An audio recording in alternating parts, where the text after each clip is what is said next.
want to share something a little bit personal. I've started my business almost over 4 months ago now. I've learned so many things along the way, and there were things that I wish that I knew before I started my business. Of course, that doesn't mean that I regret my mistakes, but it would have been more clever to know them like in advance. So I'm just going to be talking about all of the mistakes that I've made and I've learned from. So let's get directly into it. And if you're new here, I'm the founder of Doleray, Amine. Doleray is a clothing business aiming to empower women through fashion. So if you're into slow fashion, don't forget to check our website. The first and the biggest thing that I have learned is dreams take time. We all want to achieve things, okay? Like, it is normal that you're so ambitious and you really want to get there fast, but that's just not going to happen. Some things take time, and this is one of those things. And I know it is frustrating to put a lot of investment and time into something that doesn't really give any fruits yet. It will eventually. That is only if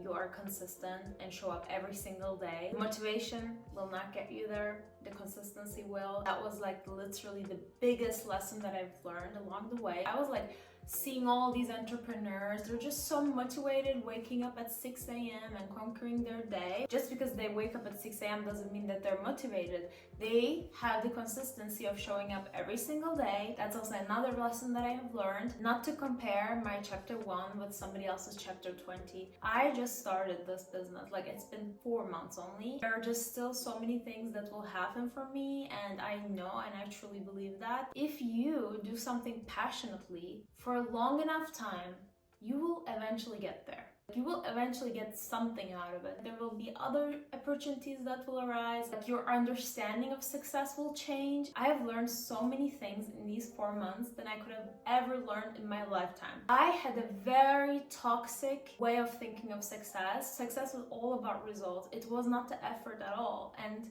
that was because also of how I was brought up, the society that I came from. I was not able to be proud of myself. I was always saying like, well, you did this, well, like, look, there are just no results.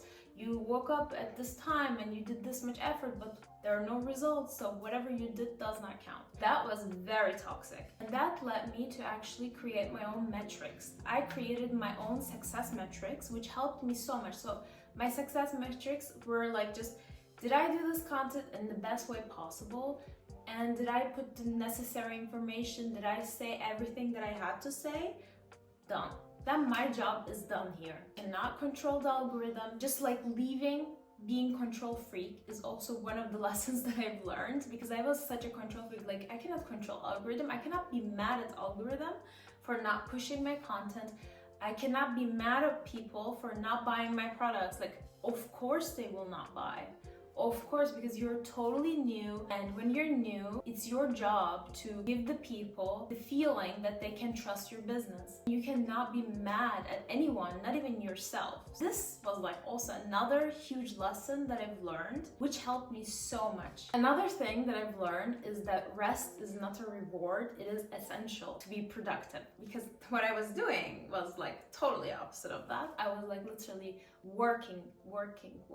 Husband and I, because we're in this business together, and he also has his full-time job next to it. We were working until like midnight. In a way, creating a balance between work and personal life was something that I really had to learn the hard way. I was literally like overworking myself, that I had like this allergic reaction on my arms. That was like at that level where I was like not prioritizing myself. No matter what your business might be and how much time it might need, you just have to always prioritize yourself, because if you don't, your business will eventually fail, because you cannot like constantly fuel yourself from nothing. That's exactly what I've learned, is that I have to, no matter what, prioritize myself. I don't want to lose myself along the way. Like, if I reach to success, I don't want to be out of my mind, you know, I don't want to go crazy. Another thing that I've learned is everything starts with self-belief. I got a call a few weeks ago, and it was a really, really harsh call. He's someone that loves me and cares for me, that I know, but he was like telling me that I should give up on my dream. Like, you only have this many followers, it is almost ridiculous you showing up still every single day. It's almost like a joke. I had a really hard time processing this, but then I stopped and think about it like a second. I said to myself, this person is not living the life that you wish to live. This person's journey is completely the opposite of what you want to experience in life. So why getting his advice? He will of course think like this with the reality that he knows, but your reality is not the same. So you cannot get any advice from this person. I understand that he's worried about you, he's worried that you're wasting your time, but that's not what you believe in. There will always be people. I swear to you, there will always be someone that will try to discourage you, and this can come from in a loving way, whatever. Self-doubt is the worst thing, okay? Don't doubt yourself, don't doubt your journey, even when people don't believe in you. Even when nobody's clapping, literally you just gotta keep going. It is okay to evolve. What I mean by that is it is okay for your ideas to change along the journey. What you thought would work as a business idea might evolve into something else. You should be able to adapt easily to change. For me, that was really difficult because my business idea was completely different, to be honest. I never thought I would be the one to ship orders. I thought I would have a more drop shipping style of business, and that definitely did not work. It was so much more complicated than I had imagined, and it evolved into something else now, and it is so much better. That is to say, there will always be things that might not work the way that you had imagined, but it will work eventually as long as you adapt. Your inner world will show in your outer results. What I mean by that is the state of your mind will show exactly in the work that you do. I never actually signed up to be a content creator along with my business because now I'm the face of the brand, face of everything. I have to show up every single day, do weird TikTok trends. What's going on inside of my mind sometimes affects what I put out there. It is really important, again, to prioritize yourself. It's not end of the world. Nothing is as urgent as it might seem. You are doing this business because you want to be more free, right?